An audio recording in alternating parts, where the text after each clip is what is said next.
බලන්න ඔයාලගේ මිදුලෙත් මේ වගේ තැන් තියෙනවද කියලා.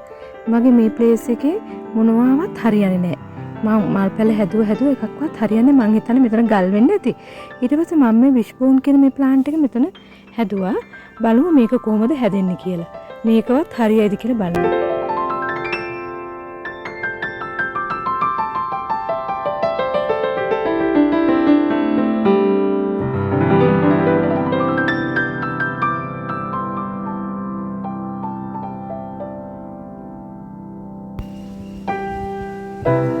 මේ සති දෙකකට විතර පස්සේ දැන් නම් මේ පැල ඉක්මනටම හැදෙනවා.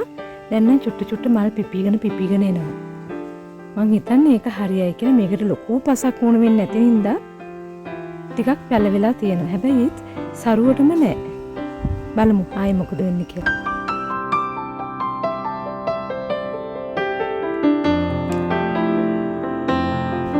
ඔන්න මාසෙකට විතර පස්සේ පැල ලොකු සරුවට හැදෙන්නේ නැතුව දැන් මේ පැලවල කාලය ඉවර වීගෙන යනවා.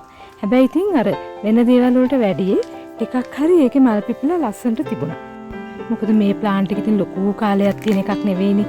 උපරිම මේ මාසයක් දෙකක් විතර තිබිලා එහෙමම මේ මැරිලා යනවා. ඊට පස්සේ ඉතින් ආයෙ ඇට වලින් බෝ වෙන්නේ. සමහරවිට මෙතන ආයෙ ඇට වලින් බෝ වෙන්න ඉඩ තියෙනවා. මේ තියෙන්නේ මගේ තවත් තැනක්.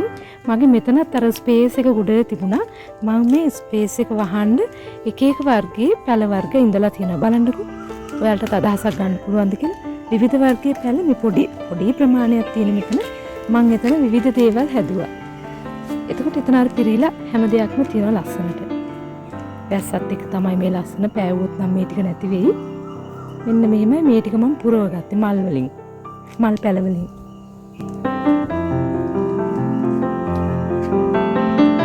බලන්න මෙතන ලස්සනයිද කියලා. විවිධ දේවල් මෙතන තියෙනවා.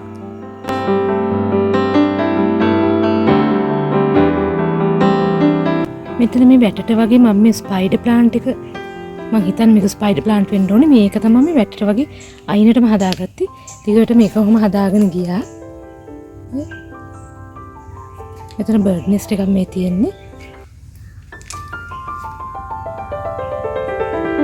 බලන්නකො මේ ඇන්තුරියම් එකත් එතන මං හදලා තියෙන උස්සම ටිකට වෙන්නේ. බලන්නකො ඇන්තුරියම් මලක ලොකු රිපෙන්ටියා කියන එක. ලොකුවට ගහ ඇදලා ලස්සන මල් ගොඩාක් තියෙනවා. මේක අලුතෙන් එන මලක්. මේක ගොඩාක් ලොකුවට එන මලක්.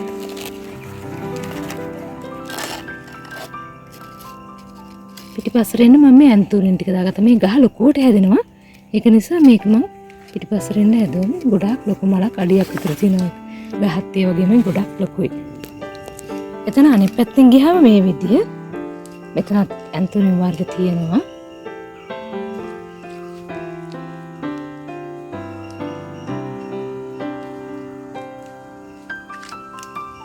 පෙපරෝමියා පැලයකුත් තියෙනවා මෙතන. මේ පැත්තෙන් බැලුවහම මේ වගේ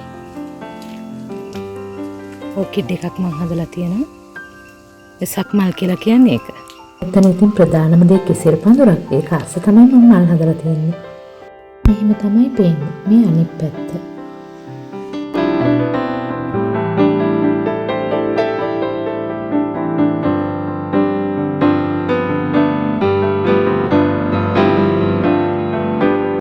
හොඳයි එහෙනම් thank you මගේ වීඩියෝ එක බැලුවට. අදට ගිහින් එන්නම්. බුදුසරණයි ඔයාලට.